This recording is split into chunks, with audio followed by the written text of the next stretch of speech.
Yes सही आ रहा है बच्चों। कल की क्लास में हम जनरल यूटिलिटी फंक्शन तक पढ़ चुके थे। आज एक बार हम लोग पीडीएफ रीड करेंगे और एक इम्पॉर्टेंट टॉपिक आज शुरू करेंगे क्रेडिट क्रिएशन का। ठीक है, एक बार थोड़ा सा रिवीजन कर लेते हैं। सबसे पहले मैंने आप लोगों को बताया कि बैंक क्या होता है। ठीक है, जो पब्लिक से डिपॉजिट एक्सेप्ट करता है for the purpose of lending, money lend करने के लिए डिपॉजिट एक्सेप्ट करते हैं, उसे क्या बोलते हैं भाई? बैंक बोलते हैं। जो यही काम प्रॉफिट मोटिव के लिए करता है वो कमर्शियल बैंक, और जो इन दोनों में से एक ही फंक्शन परफॉर्म करता है, दोनों फंक्शन परफॉर्म नहीं करता, वो कहलाता है फाइनेंशियल इंस्टीट्यूशन। फिर ये चैप्टर की शुरुआत होती है फंक्शन से। 5 फंक्शन मैंने आपको पढ़ा दिए। बैंक का पहला फंक्शन एक्सेप्टेंस ऑफ डिपॉजिट। ठीक है, तो एक बार रीड भी करते चलेंगे। एक्सेप्टेंस ऑफ डिपॉजिट, ये देखो, कमर्शियल बैंक वो फाइनेंशियल इंस्टीट्यूशन जो एक्सेप्ट करता है with the object of securing profit. किस काम के लिए? Profit securing. और कोई भी इंस्टीट्यूशन जो दोनों फंक्शन परफॉर्म नहीं करता वो क्या कहलाता है? ओनली वन फंक्शन परफॉर्म करता है, वो क्या कहलाता है? फाइनेंशियल। वर्ड टू वर्ड आपको सब चीज नोट्स में मिल जाएगी। अब फंक्शन, पहला फंक्शन क्या है? Acceptance of deposit. ठीक है, इसमें पहले थोड़ा बहुत बता देना कि कमर्शियल बैंक सबसे डिपॉजिट एक्सेप्ट करता है, स्पेशली पब्लिक से। अब पब्लिक में सब आ गई, बिजनेस फर्म भी आ गई, इंडिविजुअल भी आ गए, गवर्नमेंट भी आ गई। गवर्नमेंट से भी बैंक पैसे लेता है। बैंक तो पैसे लेने का काम है, सबसे लेगा। अब कौन से डिपॉजिट एक्सेप्ट करता है? Demand deposit. इसको क्या बोलते हैं? Current account. ठीक है, और दूसरे कौन से होते हैं? Saving deposit. अब ये मैंने यहाँ पैरा में दे रखा है, लेकिन आपको मैंने पॉइंट्स में समझाया था। ठीक है, तो आपको जोड़े से याद रखना है। ठीक है, यहाँ पे आप कभी भी पैसा विड्रॉ कर सकते हो, रीपेबल ऑन डिमांड होता है। ठीक है, यहाँ पे स्मॉल चार्जेस होते हैं अगर आप फैसिलिटी अवेल करते हो। कौन सी फैसिलिटी? ओवरड्राफ्ट वगैरह की फैसिलिटी। ठीक है, इसमें जो होते हैं ओवरड्राफ्ट मिलता है, ये रहा, इंटरेस्ट फिक्स रहेगा। इसमें बैंक आपको इंटरेस्ट पे नहीं करती, डिड नॉट पे एनी इंटरेस्ट, सब मिल जाएगा आपको। और दूसरी तरफ सेविंग अकाउंट में क्या होता है? यहाँ पे बैंक आपको स्मॉल अमाउंट ऑफ इंटरेस्ट देती है। क्या देती है? Small amount of interest. यहाँ पे रेस्ट्रिक्शन होती है विड्रॉवल पे, ये बता दिया। यहाँ पे मिनिमम बैलेंस रिक्वायरमेंट होती है जो वेरी करती है 1000 से लेकर 10,000। ये पूरा हो गया सेकंड। अब तीसरा और चौथा क्या पढ़ाया था? टाइम डिपॉजिट और रिकरिंग। टाइम डिपॉजिट को फिक्स डिपॉजिट भी बोलते हैं, और रिकरिंग डिपॉजिट। टाइम डिपॉजिट में आप वन टाइम विड्रॉ करते हो, वन टाइम रीपे करते हो, वन टाइम पे करते हो, वन टाइम विड्रॉ करते हो। ठीक है, तो time deposit is also called, ठीक है, टर्म डिपॉजिट और टाइम डिपॉजिट। मतलब फिक्स डिपॉजिट को टर्म डिपॉजिट भी बोलते हैं, टाइम डिपॉजिट भी बोलते हैं। Money deposited can not be withdrawn before expiry. आप इसको एक्सपायरी डेट के पहले नहीं निकाल सकते। इसमें जो इंटरेस्ट रेट होता है वो हायर होता है। क्या होता है? हायर होता है, as compare to saving. As compare to, ये जरूर लिखना तुम, क्योंकि मैंने उस दिन आपको पूरी पटेलाई समझाई थी कि हायर लिख दोगे तो हायर का मतलब ये कि बहुत अच्छा इंटरेस्ट मिलता है, जबकि मैंने आपको रियलिटी बताई थी कि इंडिया में एफडी पे इतना अच्छा इंटरेस्ट नहीं मिलता। आप उसकी जगह दूसरी जगह पे इन्वेस्ट करोगे तो शायद आप अच्छा कमा लोगे एज कंपेयर टू एफडी। तो आप ये लिखना, हायर मिलता है as compare to saving, but overall perception में देखे तो कोई इतना खास इंटरेस्ट नहीं मिलता। कितना है आपको सब पता होगा, कितना है अभी? 7, 7.5 और 8 तक जाता है कोई बैंक? 8 तक, 8 हाईएस्ट होगा। 9 तो नहीं है कुछ भी। ठीक है, तो 8 ही है मतलब। तो अगर मोटा मोटा हिसाब देखें तो लाख रुपया मैंने आपको दिया तो 8% कितना हुआ? 8,000। आप मुझे कितना दोगे? 1 लाख पे कितना दोगे? 8,000, वो भी पूरे 1 साल में। तो महीने का कितना हुआ? 1000 रुपए से भी कम, 800 रुपया हुआ ऑन एन एवरेज। और वो 1 लाख रुपए आप बिजनेस में लगाओगे तो 800 रुपए ही कमाओगे क्या महीने के? नहीं। ठीक है, फिर दूसरा काम बैंक क्या करता है? लोन देने का। लोन में पहला कौन सा पढ़ाया था आपको? सीसी। सीसी में जो जो बातें बोली थी वो सब यहाँ पे लिखी हुई है। ठीक है, आज रीड कर रहे हैं अपन तो इसलिए थोड़ा ध्यान देना बेटा। ठीक है, स्टॉक के बेसिस पे मिलता है। किसके बेसिस पे मिलता है? एक सैंक्शन अमाउंट मिल जाती है। क्या मिल जाती है? वो किस पे डिसाइड होती है? क्रेडिटर की। इंटरेस्ट जो है वो किस पे लगता है? यूटिलाइज अमाउंट पे। किस पे लगता है? सैंक्शन अमाउंट पे, not on the whole amount. जैसे आज मेरी क्रेडिट वर्दीनेस के हिसाब से मेरी सीसी हो गई 50 लाख, तो ब्याज 50 लाख पे नहीं लगेगा। 50 में से अगर मैंने 10 लाख विड्रॉ करे तो ब्याज कितने पे लगेगा? सिर्फ 10 लाख पे। ये भी बात हो गई थी। दूसरा कौन सा होता है? ठीक है, मैंने ओवरड्राफ्ट पढ़ा दिया था इसके साथ ही, मिलता जुलता। ये रहा ओवरड्राफ्ट। ठीक है, अब मनी एट कॉल, इसमें जो पैसा होता है शॉर्ट पीरियड के लिए मिलता है। किसको मिलता है? सिक्योरिटी ब्रोकर को, या उनको मिलता है जिनकी credit need daily. Word to word वही लिखा हुआ है। ठीक है, ये 2 हो गए। फिर तीसरा कौन सा था? Short term. Short term loan सबको मिलता है। स्पेशली प्रायोरिटी सेक्टर्स को मिलता है। किसको मिलता है? प्रायोरिटी सेक्टर में हमारा एग्रीकल्चर और स्मॉल स्केल इंडस्ट्री आती है। क्या आती है? यहाँ पे लिखा हुआ ना, प्रायोरिटी सेक्टर को मिलता है। किसको मिलता है? इंडियन इको में पढ़ाऊंगा। प्रायोरिटी सेक्टर में कौन आते हैं हमारे लिए? एग्रीकल्चर और स्मॉल स्केल इंडस्ट्री। अभी मैं स्मॉल स्केल में हूँ, आपके पिताजी स्मॉल स्केल में होंगे, ठीक है, सब हम स्मॉल स्केल में आते हैं, ठीक है। अंबानी अडानी लार्ज स्केल में आएंगे, हम स्मॉल में ही आएंगे ना फिर तो, ठीक है। तो स्मॉल स्केल वालों को मिलता है और एग्रीकल्चर सेक्टर को मिलता है। चलो आगे देखो, अगला क्या होता है? ओवरड्राफ्ट। इसमें क्या होता है? एक एग्रीड लिमिट मिल जाती है आपको, और अगर आप चेक देते हो which is not covered by deposit, ये भी बताया था, जो डिपॉजिट से कवर नहीं, जैसे चेक दे दिया आपने 15 लाख का लेकिन आपके अकाउंट में 12 लाख है, तो it is not covered by deposit. Account में कितने हैं? 12 लाख, चेक कितने का दे दिया? 15 लाख का, तो क्या होगा? पिक्चर बन जाएगी। नॉर्मल व्यक्ति की क्या बन जाएगी? लेकिन ओवरड्राफ्ट ले रखा है तो पिक्चर नहीं बनेगी। ओवरड्राफ्ट में क्या होगा? ऑनर द चेक, ये जरूर लिखोगे, आपका चेक क्या हो जाएगा? ऑनर हो जाएगा। और एक क्लास पढ़ाया था डिस्काउंटिंग ऑफ बिल, ठीक है। डिस्काउंटिंग ऑफ बिल में आप बैंक के पास बिल लेके जाते हो, बैंक आपको पैसे दे देता है डिस्काउंटिंग चार्जेस काटने के बाद। कितने फंक्शन हो गए? एक्सेप्टेंस ऑफ डिपॉजिट हो गया, लेंडिंग ऑफ मनी हो गया, 2 फंक्शन। तीसरा फंक्शन, चौथा और पांचवा कल पढ़ाया था, इन्वेस्टमेंट ऑफ फंड, ठीक है। क्रिश, इन्वेस्टमेंट ऑफ फंड में क्या बताया था मैंने कल?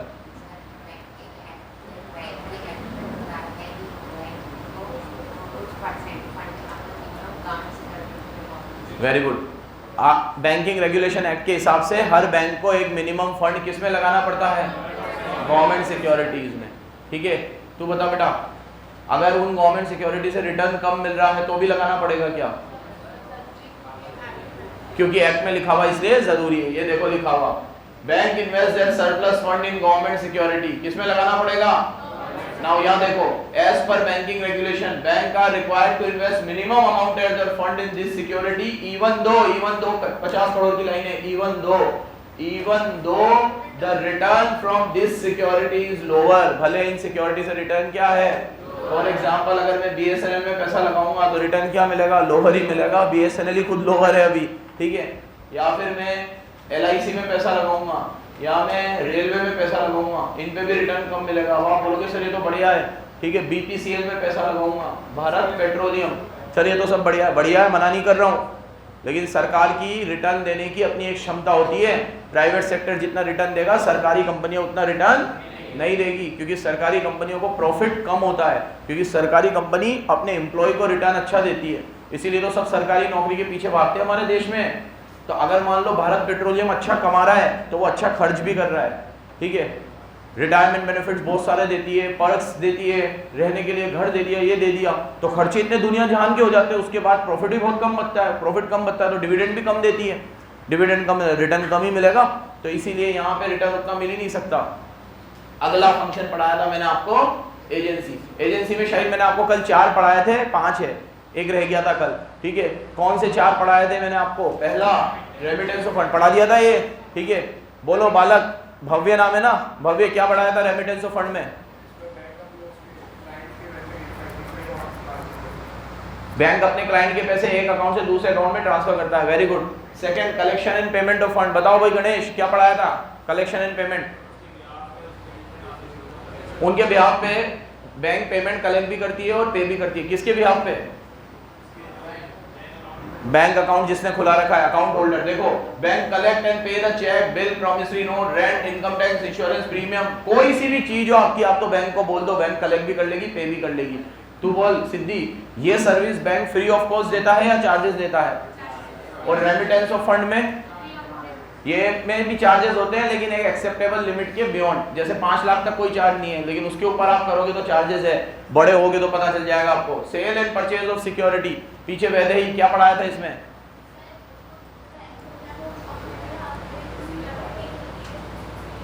सेल और परचेज करता है, ठीक है। कौन सी सिक्योरिटी? शेयर्स, डिवेंचर वगैरह, ठीक है। तू बोल, बता रहा हूं ना अभी, ठीक है। ये फंक्शन अभी एग्जिस्ट करता है, क्यों? क्योंकि आजकल आप ये फंक्शन किसके थ्रू एग्जीक्यूट करते हो? ब्रोकर्स के थ्रू। किसके थ्रू?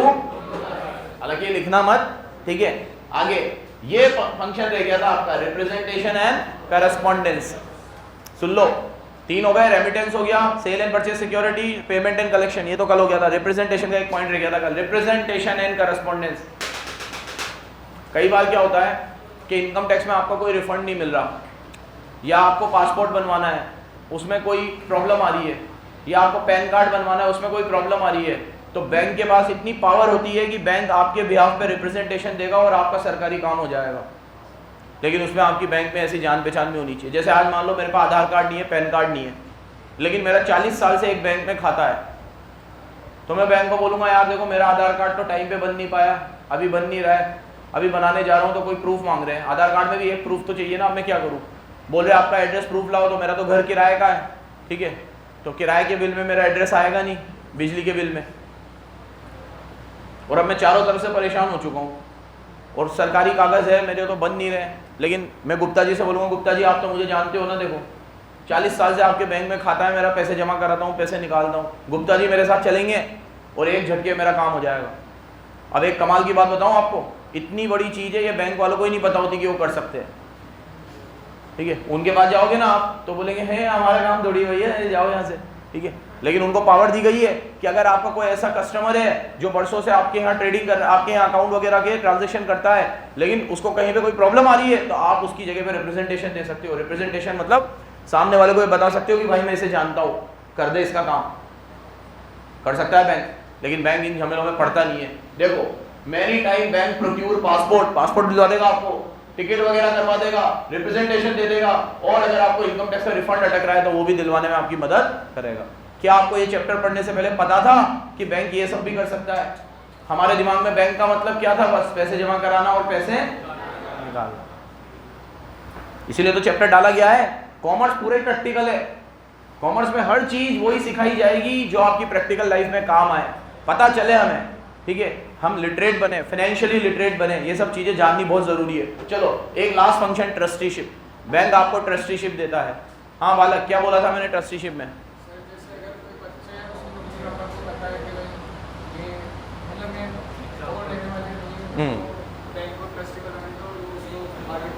ठीक है, अब ये डायरेक्ट ऐसे शुरू मत करना जैसे कोई बच्चा है, उसकी मम्मी पापा है, ठीक है। कैसे शुरू करोगे? ऐसे शुरू करोगे कि bank can provide trusteeship to any person on behalf of his guardian और पेरेंट्स, ठीक है, ऐसे लिखोगे। फिर एग्जाम्पल में लिख दो कि कोई बच्चा है, उसके गार्जियन वगैरह नहीं है, तो बैंक उसका क्या बन जाएगा? ट्रस्टी बन जाएगा। क्या बन जाएगा? फिर कल जनरल यूटिलिटी फंक्शन, इसमें न्यूमेरिक बनवाया था। क्या न्यूमेरिक बनवाया था? रोड लू। 5 फंक्शन हो गए। रोड लू, रोड लू में आर किसका था? ये वैसे जमे में नहीं है, ये रहा रेफरी, बैंक रेफरी की तरह काम करता है, ठीक है। बोलो भाई पीछे बालक क्या नाम है? तो वीडियो बोला था ना देखने को, ये कौन सी बात होती है? तू बोल बेटा आर का। Very good. अगर पार्टनरशिप में कोई डिस्प्यूट हो जाता है तो आप बैंक को रेफरी बना सकते हो। रेफरी बन के बैंक आपकी एडवाइस दे देगा, आपको कलेक्शन इन्फॉर्मेशन कलेक्ट करके दे देगा रेफरी की तरह, और आपको कोई भी प्रॉब्लम में सॉल्व करेगा। क्या ये बैंक फ्री में करेगा? ठीक है, रिवीजन चल रहा है आपका। ये 5 फंक्शन हो चुके हैं, 50% चैप्टर है ये 5 फंक्शन में, अच्छे से लर्न हो जाना चाहिए आपको, ठीक है। चलो रेफरी के बाद ओ किसका था? ऑर्नामेंट। ये रहा ऑर्नामेंट, ज्वेलरी, डॉक्यूमेंट, ये सब आप बैंक के लॉकर में रख सकते हो। कहाँ रख सकते हो? टी किसका था? Travellers cheque. ये रहा bank can issue travellers cheque. Traveller cheque क्या रिड्यूस करता है? Theft of, loss of money when you are travelling to, ठीक है। बताओ बालक बालिका खनक, ट्रैवलर चेक के बारे में क्या बताया था मैंने? तेज बोलना।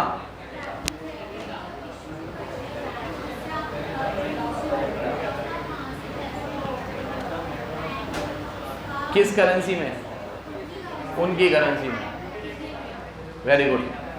आपको ये इशू होता है इंडिया में, लेकिन ये यूज होता है इंडिया के बाहर। कल समझा दी थी पूरी पिक्चर। तो अगर आप इंडिया से बाहर जा रहे हो, आपको 10 लाख रुपए खर्च करने हैं, आप यहाँ 10 लाख रुपए का क्या ले जाओ? Traveller cheque. और आप अमेरिका जाओगे तो डॉलर मिल जाएगा, यूरोप जाओगे तो यूरो मिल जाएगा, जिस देश में जाओगे उस देश की करेंसी मिल जाएगी। ये भी कल बता दिया। फिर एल का मतलब क्या था? Letter of credit. बैंक क्या इशू करता है?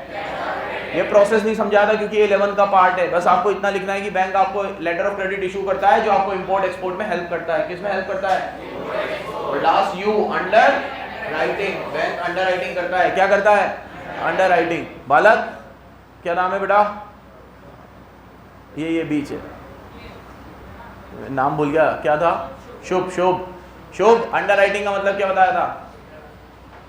बैंक अंडर राइटिंग का फंक्शन देता है आपको, जल्दी बोलो। पीछे कृष्णा तू बोल, चलो बैठ जाओ, तू बोल। ओ पाजी, अंडर राइटिंग का मतलब क्या बताया था, जल्दी बोल।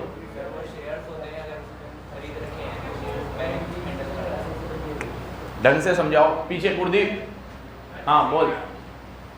हाँ किसके?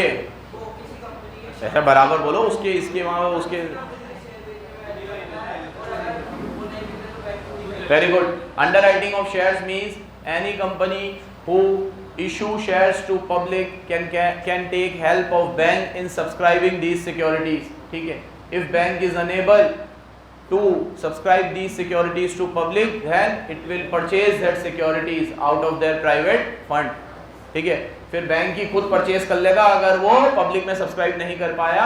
कितना बढ़िया फंक्शन है। लेकिन बैंक इसके लिए क्या चार्ज करता है? कमीशन। उसे अंडर राइटिंग कमीशन बोलते हैं। क्या बोलते हैं? ये अकाउंट्स में भी काम आएगा। किस में काम आएगा? अकाउंट्स में। बराबर याद रखना। ये पांचों फंक्शन आपके समाप्त हुए और अब यहाँ से बैंक का छठा और आखिरी फंक्शन, ये वर्ड टू वर्ड आपको 3 दिन से जो पढ़ा रहा हूँ वो सब इसमें लिखा हुआ है बराबर। लर्न हो गया आपको यहाँ तक? मैं ये मान लूँ ये 5 फंक्शन क्लियर है आपको। ठीक है, 1 घंटा अब आपको लगना चाहिए घर पे और ये पूरा लर्न हो जाना चाहिए अच्छे से। अभी तक एक भी दिन आपने घर पे होमवर्क नहीं किया होगा, मतलब पढ़ा नहीं होगा, यही रिवीजन हो जाता है। अब आज के लेक्चर के बाद 1 घंटा आप घर पे प्लीज पढ़ लेना। 4 दिन 5 दिन में एक बार जरूर पढ़ लिया करो ताकि पूरा चैप्टर अच्छे से हो जाए। टेस्ट के भरोसे मत रहना, 1 घंटे में कुछ नहीं जाएगा आपका। चलो सीधा बैठो पटेल, सीधा बैठ। एक इंपॉर्टेंट फंक्शन आज पढ़ते हैं बैंक का, क्रेडिट क्रिएशन। क्या पढ़ते हैं बच्चों? Credit creation. देखो एक पूरी पिक्चर से समझेंगे, फिर उसके बाद इसका टेक्स्ट रीड करेंगे। पहले आप सामने देखना, आप लोग देखो। जब भी आप बैंक के पास अकाउंट खुलाने जाते हो तो बैंक आपसे डिपॉजिट एक्सेप्ट करता है। फिर बैंक क्या करता है कि वो डिपॉजिट में से कुछ हिस्सा बैंक अपने पास रख लेता है और बाकी का पैसा पब्लिक को दे देता है एज अ लोन। फिर क्या करता है कि जिसको लोन मिलता है वो बंदा भी वो पैसा फिर बैंक में जमा करा देता है। फिर बैंक उस पैसों का एक मिनिमम परसेंटेज अपने पास रख लेता है और वापस बचे हुए पैसे का लोन दे देता है। और ये प्रोसेस चलता रहता है, चलता रहता है, चलता रहता है और इससे बैंक बहुत सारा क्रेडिट इकोनॉमी में क्रिएट करता है। क्या क्रिएट करता है? क्रेडिट। उसे क्रेडिट क्रिएशन बोलते हैं। क्या बोलते हैं? ठीक है, समझना बराबर। फिर वापस बोल रहा हूं। सपोज करो कि अभी मैं बैंक हूं और मेरे पास ये क्रिश 10,000 रुपये लेकर आया अकाउंट खुलाने को। कितने रुपए लेकर आया? बराबर सुनना प्लीज, सामने देखना। तो 10,000 रुपये मेरे पास आ गए। इसे प्राइमरी डिपॉजिट बोलेंगे। क्या बोलेंगे? तेज बोलो, क्या बोलेंगे इसे? किसने दिया है? क्रिश ने मेरे पास। मैं कौन सा बैंक हूँ? ICICI बैंक, कोई सा भी बैंक हूँ मैं। अब वो 10,000 रुपये में से एक मिनिमम परसेंटेज मैं अपने पास रखूंगा। अब वो मिनिमम परसेंटेज कितना होगा ये हर बैंक को खुद पता होता है कि 20% अपने पास रखना है कि 30% रखना है कि 40 रखना है। परसेंटेज पे अपन नहीं जाएंगे, कितना भी रखना हो, अपन को तो प्रोसेस समझना है। मान लो 20% मैं अपने पास रखूंगा तो 10,000 का 20% होता है 2,000। कितना होता है? ठीक है, सुनना है। देखो बैंक कैसे वर्क करता है, कैसे क्रेडिट फैलता है, कैसे देश चलता है। बराबर सुनना। अब 10,000 में से 2,000 बैंक अपने पास अलग रख लेगा और 8,000 का लोन दे देगा। अब मैंने वो 8,000 का लोन इसको दे दिया, आलिया को। ये लोन लेने आई, मैंने आलिया को 8,000 का लोन दे दिया। अब कभी भी लोन जो है वो कैश में नहीं दिया जाता, ये तो आपको पता है।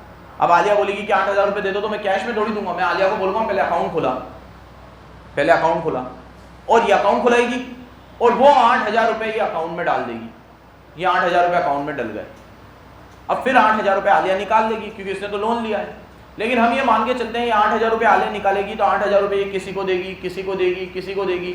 जैसे इसने वंशिका से लोन वैसे वंशिका को दे दिया, वंशिका ने वो पैसे किसी से पृथ्वी से ले रखे थे उसने पृथ्वी को दे दिए, पृथ्वी ने मुर्तुजा से ले रखे थे उसको दे दिए, उसने हरदीप को दे दिए। ऐसे ये पैसा घूमेगा नो डाउट, लेकिन एक पॉइंट ऑफ टाइम ऐसा आएगा जब ये 8,000 वापस बैंकिंग सेक्टर में आएगा। एग्री और नॉट?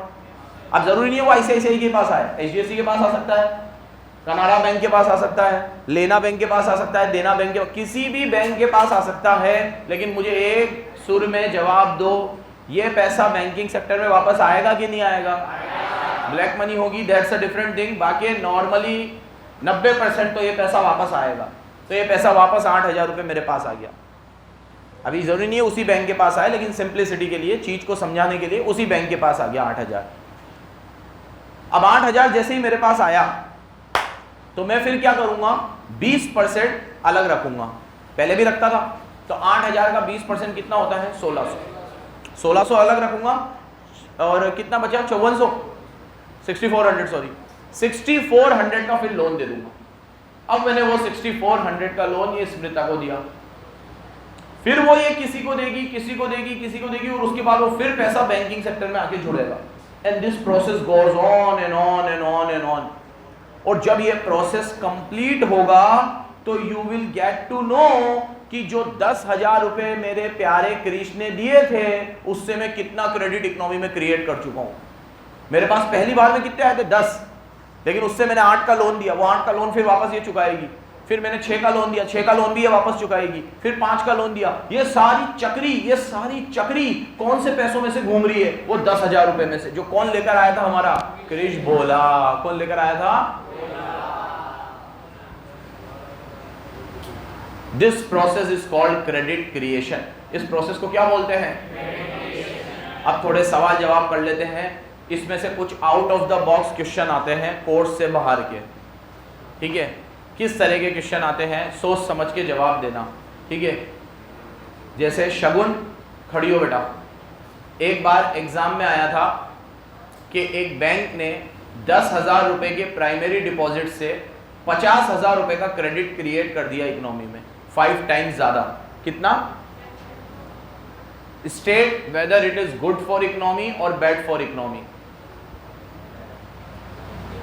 एक बैंक ने 10,000 रुपए क्रेडिट लिया, डिपॉजिट लिया, और 10,000 रुपए के डिपॉजिट से 50,000 का क्रेडिट क्रिएट कर दिया। ये अच्छा है कि खराब है?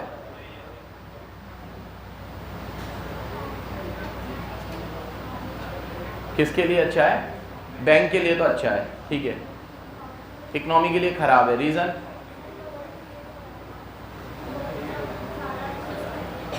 अच्छा है ना, लोन क्रिएट हो रहा है, सब लोग लोन भी काम कर रहे हैं, ठीक है बैठ जा।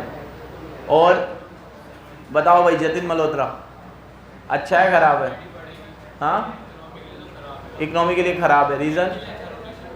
बैंक के लिए अच्छा है, बैंक का रोटेशन बढ़ रहा है, लेकिन इकोनॉमी के लिए खराब है। Any other views? Gurdeep babu, economy के लिए भी अच्छा है, रीजन?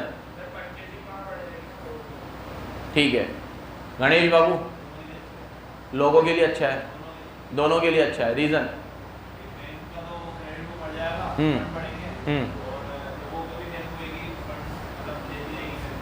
बढ़िया पैसा आ रहा है सर, आने दो। हाँ भाई कौस्तभ, जीडीपी भी बढ़ेगी, ठीक है, मनी सप्लाई भी बढ़ेगा। अच्छा है, बुरा है? अब आंसर सुनो, डिप्लोमेटिक आंसर है। अगर क्रेडिट का क्रिएशन बढ़ने से प्रोडक्शन बढ़ता है और देश का जीडीपी बढ़ता है तो अच्छा है। जैसे आप क्रेडिट ले रहे हो और उससे फैक्ट्री में लगा रहे हो पैसा, अपने धंधे में लगा रहे हो, माल खरीद रहे हो, माल खरीद के बेच रहे हो और वो पैसा वापस बैंकों को चुका रहे हो, तो फिर अच्छा है, ऐसा क्रेडिट क्रिएशन अच्छा है। बट अगर आपका क्रेडिट क्रिएशन हो रहा है ऐसी चीज़ों में, ठीक है, अब जैसे सरकार ने दिए हैं एजुकेशन लोन दिए हैं जो वापस ही नहीं आए कभी, क्योंकि उनको जॉब ही नहीं लगी बच्चों को। अब आपने लोन दिए हैं फार्मर्स को, उनकी फसलें खराब हो गई, पैसा डूब गया, सब तरह की बात होती है। तो सिक्के के दोनों पहलू एक्सप्लेन करने। ये क्वेश्चन याद है एग्जाम में कितने नंबर में आया था? 6 नंबर। और इसका कोई एक आंसर नहीं था, सीबीएसई ने कोई एक आंसर नहीं दिया था। इसने कहा था इसमें बच्चों ने जो आउट ऑफ द बॉक्स जाके लिखा हो और सिचुएशन के हिसाब से उनको पूरे मार्क्स मिले थे। ऐसा एक केस स्टडी टाइप क्वेश्चन जरूर जरूर जरूर आएगा। अब वो किस चैप्टर में से आएगा हमें नहीं पता, लेकिन हर चैप्टर में आपको इस तरह के out of the box question की आंसर देने चाहिए। वो कौन देगा? जिसको इकोनॉमिक्स पे पकड़ अच्छा है और जो चीज़ों को बराबर सुनता है, ऑब्जर्व करता है। तो जब भी मैं किसी चीज़ को समझाऊं तो समझना बिल्कुल बराबर से, क्योंकि आपको अपनी लैंग्वेज में लिखना पड़ेगा। इसका कोई एक परफेक्ट आंसर नहीं है। तो आप कैसे लिखोगे कि ये इकोनॉमी के लिए अच्छा भी है और ख़राब भी है? अगर लोन लेने से देश का जीडीपी बढ़ता है, प्रोडक्शन प्रोसेस बढ़ता है तो अच्छा है, ठीक है।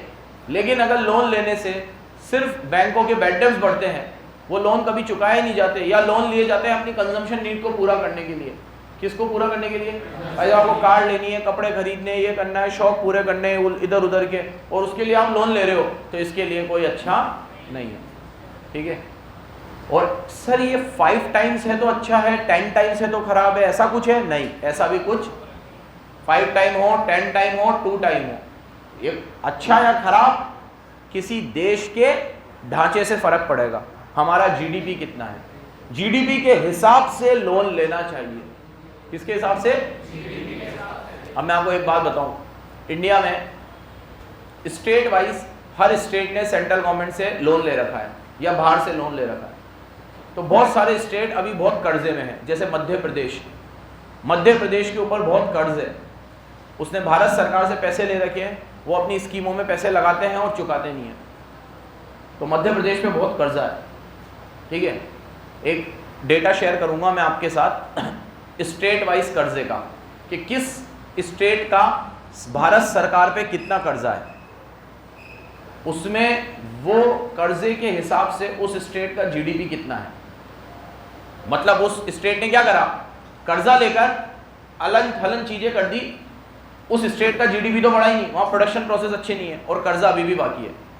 कर्जा लो, कर्जा अच्छा है, लेकिन वो बिजनेस के लिए लो। एग्री और नॉट? अब जरा हम तो कंजम्पशन नीड पूरा करने के लिए भी कर्जा लेंगे, क्या दिक्कत है? तो चुका सकते हो तो लो, नहीं चुका सकते तो पहली प्रायोरिटी होनी चाहिए कर्जे की, वो किसके लिए हो? बिजनेस के लिए। कर्जा अगर बिजनेस के लिए है तो क्रेडिट क्रिएशन से इकोनॉमी को फायदा पहुंचेगा। कर्जा अगर बिजनेस के लिए नहीं है तो क्रेडिट क्रिएशन से बिजनेस को फायदा नहीं पहुंचेगा और इकोनॉमी को भी फायदा नहीं पहुंचेगा, ठीक है। तो ये दो धारी तलवार है, डबल एज स्वॉर्ड है। ये क्या है? ठीक है। ये आपके फेवर में भी जा सकता है और ये आपके, मैं आपको कितने एग्जाम्पल बता दूं जिन कंट्रियों ने खूब सारा कर्जा दिया और आज वो कंट्रियां तबाह हो गई, और ऐसे भी एग्जाम्पल दिखा दूं जिसमें कंट्री प्रोस्पीरियस हो गई। अमेरिका का एग्जाम्पल देता हूं सबसे पहले आपको पता है अमेरिका में ग्रेट डिप्रेशन पीरियड आया था 1931 में। क्या आया था?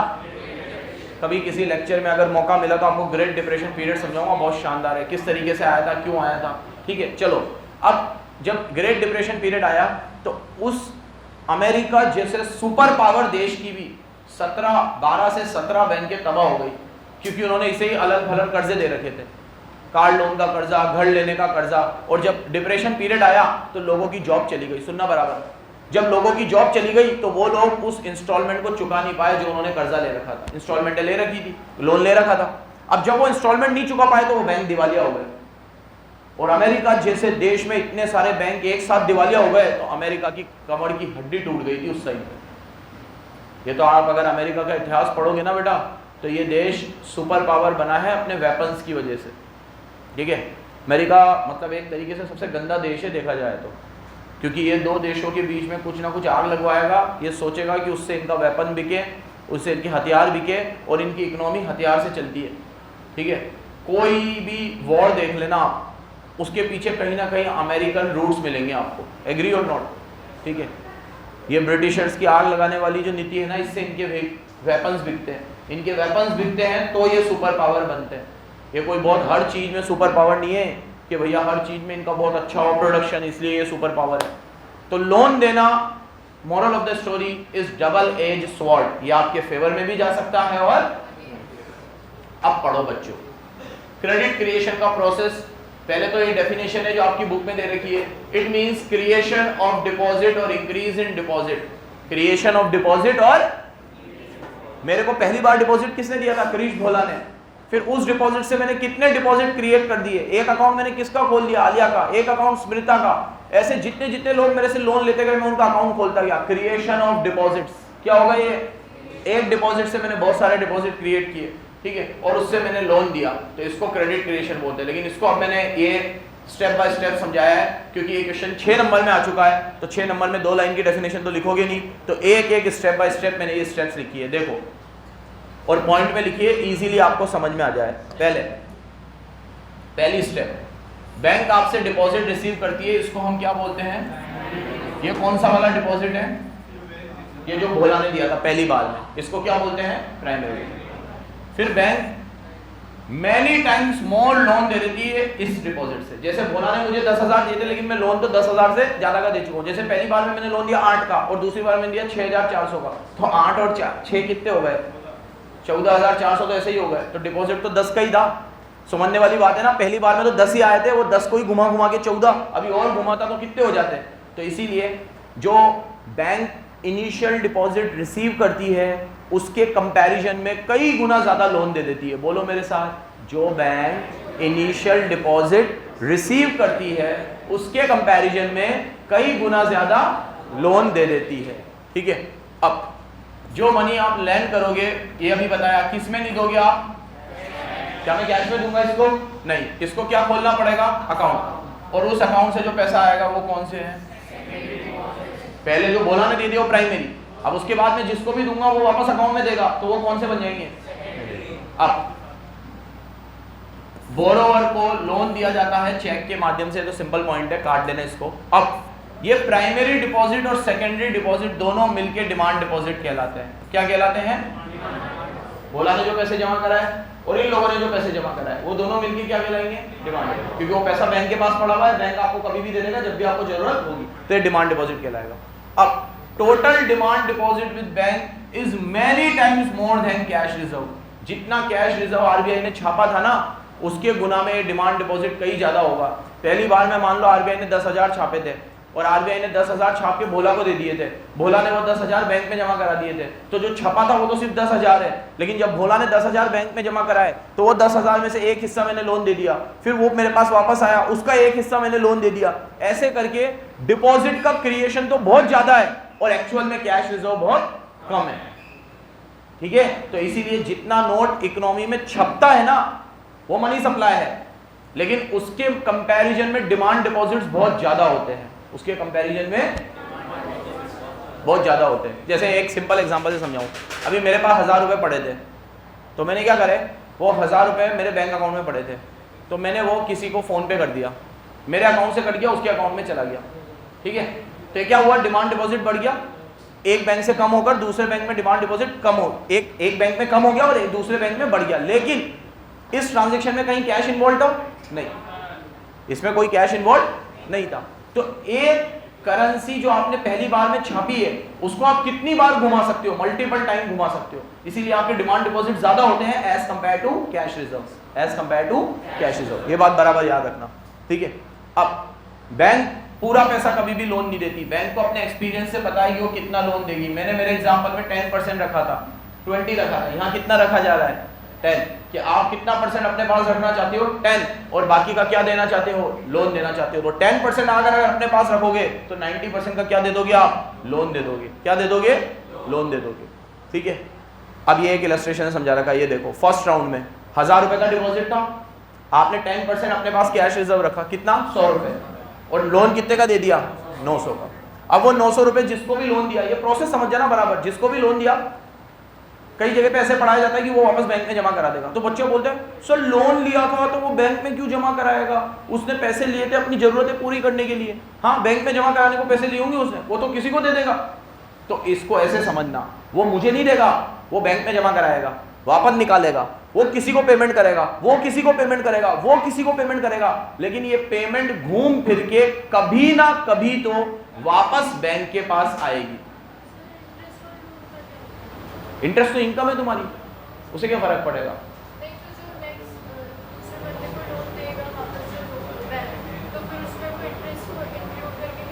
इंटरेस्ट आएगा तुम्हारे पास, लेकिन इस प्रोसेस से इंटरेस्ट का कोई लेना देना नहीं है, वो तुम्हारी इनकम है, ठीक है। ऐसे तो जिसने डिपॉजिट खुलाया है उसको इंटरेस्ट पे भी करना पड़ेगा। तो सिंपलिसिटी के लिए अभी इंटरेस्ट को साइलेंट रखना है हमें, इंटरेस्ट से क्या लेना देना, वो तो आएगा जाएगा, ठीक है। अब सुन लो वापस से, 1000 रुपए में से मैं तुम्हें 900 का लोन दूंगा, वो 900 तुम मुझे नहीं दोगे, वो 900 तुम किसी को भी दोगे, लेकिन वो घूम फिर के 900 वापस मेरे ही पास आएंगे, तो वो फिर मेरा डिपॉजिट बन जाएगा। फिर बैंक क्या करता है, सीधा बैठ, फिर बैंक क्या करता है, वो 900 में से 10% अपने पास रखता है, 900 का 10% होता है 90 अपने पास रखता है, फिर 810 का क्या दे देता है, फिर वो लोन किसी के पास जाएगा लेकिन घूम फिर के वापस मेरे पास आएगा, तो ये डिपॉजिट बन जाएगा। तो याद रखना, लोन से डिपॉजिट क्रिएट होता है, डिपॉजिट से लोन क्रिएट होता है। This process goes on and on. चक्री बोलता हूं मैं से, ये चक्री है और ये चक्री इकोनॉमी में घूमती रहती है। इस प्रोसेस को क्रेडिट क्रिएशन बोलते हैं। क्या बोलते हैं, ठीक है। तो ये कमाल का प्रोसेस है जो बहुत टेक्निकल है और बहुत बार एग्जाम में आ चुका है। क्लियर है आप लोगों को? एक लास्ट बार वापस सुन लो। एक बंदा प्राइमरी डिपॉजिट बैंक को देता है, बैंक को अपने एक्सपीरियंस से पता होता है कि उसे कितना होल्ड करना है। बैंक को अगर मान लो 10% अपने पास होल्ड करना है, तो वो अपने एक्सपीरियंस से 10% अपने पास रख लेगा और बचा हुआ 90% का क्या दे देगा, लोन दे देगा। क्या दे देगा, लोन दे देगा। जिसको भी लोन देगा वो बंदा फिर किसी को पेमेंट करेगा, फिर किसी को पेमेंट करेगा, लेकिन वो पैसा वापस घूम फिर के बैंकिंग सिस्टम में आएगा, कभी ना कभी तो आएगा। और जैसे ही वो पैसा बैंकिंग सिस्टम में आएगा तो बैंक वापस उसका एक मिनिमम परसेंटेज अपने पास रख लेगा और बचे हुए पैसे का क्या दे देगा, लोन दे देगा। अब जिसको भी लोन देगा वो फिर डिपॉजिट क्रिएट करेगा, फिर वो डिपॉजिट से लोन क्रिएट होगा, and this process goes on and on and on. ये प्रोसेस चलता रहेगा। इस प्रोसेस को बोलते हैं क्रेडिट क्रिएशन। क्या बोलते हैं, ठीक है। बाकी कल देखते हैं। हाँ, कोई डाउट हो तो पूछ लो। हाँ बेटा।